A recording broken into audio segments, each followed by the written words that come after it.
بسم اللہ الرحمن الرحیم۔ السلام علیکم۔ حضرت عبداللہ بن عباس رضی اللہ تعالیٰ عنہ فرماتے ہیں کہ جب اللہ نے حضرت ابراہیم علیہ السلام کو نبوت کی خلعت سے سرفراز فرمایا تو فرشتے مبارکباد دینے آئے، ان میں ملک الموت بھی شامل تھے۔ آپ علیہ السلام نے ملک الموت سے فرمایا، مجھے یہ تو بتاؤ تم کس صورت میں کافروں کی روح قبض کرتے ہو؟ ملک الموت نے عرض کی، آپ وہ ہیبت ناک نظارہ نہ دیکھ پائیں گے۔ آپ علیہ السلام نے فرمایا، میں دیکھنا چاہتا ہوں۔ اچھا، چہرہ 1 ساعت کے لیے پلٹیے، پھر میری طرف دیکھیے۔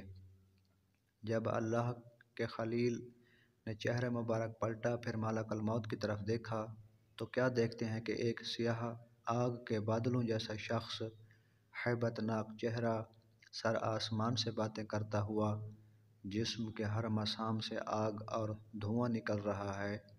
جب آپ علیہ السلام نے دیکھا تو بے ہوش ہو گئے۔ جب ہوش آیا تو دیکھا ملک الموت پہلی جیسی صورت لیے بیٹھے ہیں۔ آپ علیہ السلام نے فرمایا، اے ملک الموت، اگرچہ کافروں پر موت کی ہیبت ناکی اور اذیت نہ بھی ہوتی تو تیری یہ بھیانک صورت ہی ان کفار کے لیے کافی ہے۔ پھر فرمایا، اب مومن کی روح قبض کرنے کا مشاہدہ بھی کروا دو۔ جب اللہ کے خلیل نے پلٹ کر ملک الموت کی طرف دیکھا تو کیا دیکھتے ہیں کہ ایک انتہائی حسین و جمیل شخص انتہائی خوبصورت لباس میں سامنے موجود ہے، جس کی خوبصورتی کی کوئی مثال نہیں، جس کے جسم سے بہترین خوشبوئیں پھوٹ رہی ہیں۔ جب اللہ کے خلیل نے دیکھ لیا تو پھر ملک الموت اپنی صورت میں واپس آ گئے۔ پھر اللہ کے خلیل نے فرمایا، یہ بتاؤ ایک وقت میں اتنی بڑی کائنات میں بہت سی اموات ہوتی ہیں، کچھ مشرق میں کچھ مغرب میں، تو تم اتنی روحوں کو کیسے ایک ساتھ قبض کرتے ہو؟ ملک الموت نے عرض کی، جب ایسی صورت درپیش ہو تو میں اللہ کے حکم سے ارواح کو بلاتا ہوں تو وہ میری 2 انگلیوں کے درمیان آ جاتی ہیں، اور یہ کائنات سمٹ کر میرے روبرو اس طرح آ جاتی ہے جیسے کسی کے سامنے تشت رکھ دیا جائے، اور وہ اس میں سے اپنی مرضی کی چیز اٹھا لے اور جسے چاہے چھوڑ دے، مجھے اس میں کوئی مشکل درپیش نہیں۔ ربیع بن انس سے کسی نے پوچھا کہ کیا ملک الموت تنہا روح قبض کرتے ہیں؟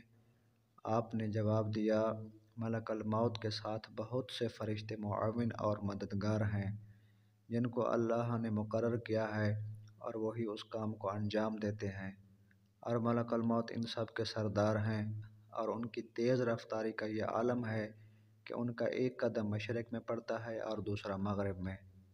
ملک الموت کے ساتھ رحمت اور عذاب کے فرشتے چلتے ہیں، نیکوں کی روح قبض کر کے رحمت کے فرشتوں کے حوالے کر دی جاتی ہے۔ حضرت انس سے روایت ہے کہ سرور کائنات حضور صلی اللہ علیہ وآلہ وسلم کا فرمان ہے کہ موت کے وقت میت کو چاروں طرف سے فرشتوں نے گھیرا ہوا ہوتا ہے اور جکڑا ہوا ہوتا ہے۔ اگر وہ ایسا نہ کرتے تو مرنے والے موت کی سختی اور تکلیف سے جنگلوں میں بھاگے بھاگے پھرتے، اور نیک بندے کی میت پر فرشتے دعا اور استغفار اس وقت تک کرتے رہتے ہیں جب تک اس کے متعلقین تدفین سے فارغ نہیں ہو جاتے۔ اس طرح ملک الموت کے ساتھ بہت سے فرشتے رہتے ہیں۔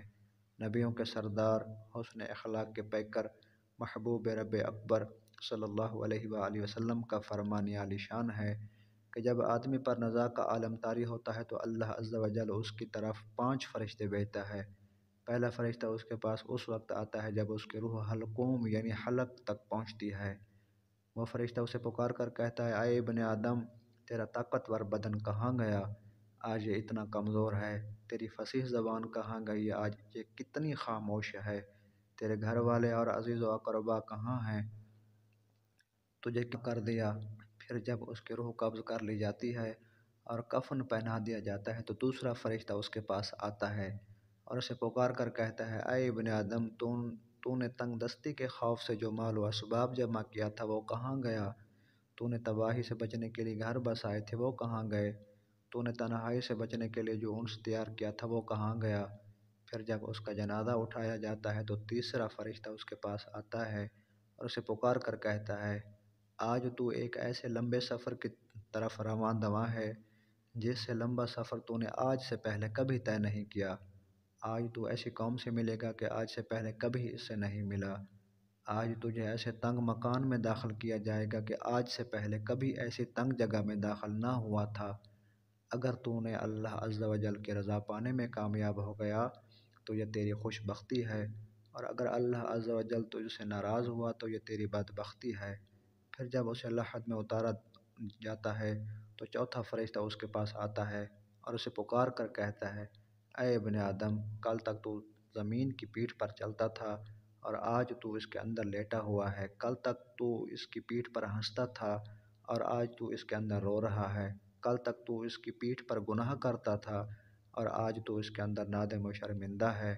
پھر جب اس کی قبر پر مٹی ڈال دی جاتی ہے اور اس کے اہل و عیال، دوست و احباب اسے چھوڑ کر چلے جاتے ہیں تو پانچواں فرشتہ اس کے پاس آتا ہے اور اسے پکار کر کہتا ہے، اے ابن آدم، وہ لوگ تجھے دفن کر کے چلے گئے، اگر وہ تیرے پاس ٹھہر بھی جاتے تو تجھے کوئی فائدہ نہیں پہنچا سکتے۔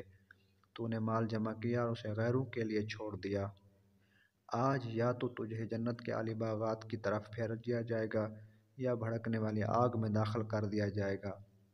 میرے دوستو، یہ زندگی بڑی مختصر ہے، ایک نہ ایک دن ہمیں بھی اس گھڑی سے گزرنا ہے۔ ہمیں نہیں پتہ کہ کب اور کہاں سے موت آ جائے، اس لیے ہمیں اس وقت کی تیاری کرتے رہنا چاہیے اور اللہ کی عبادت اور نیک اعمال کرتے رہنا چاہیے۔ اس دنیا میں جو بھی آتا ہے اسے موت کا مزہ ضرور چکھنا ہے اور قبر کی اندھیری کوٹھڑی میں ضرور جانا ہوتا ہے۔ امیر ہو یا غریب ہو، بادشاہ ہو یا فقیر، اس نے موت کو گلے لگانا ہی ہوتا ہے۔ جو گھر بسائے تھے وہ کہاں گئے؟ اللہ رب العزت ہمیں ہدایت کی توفیق عطا فرمائے، آمین یا رب العالمین۔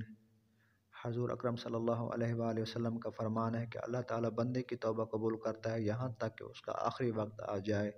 ہم ہر روز، ہر گھنٹہ، بلکہ ہر لمحہ اپنی موت کے قریب ہوتے جا رہے ہیں۔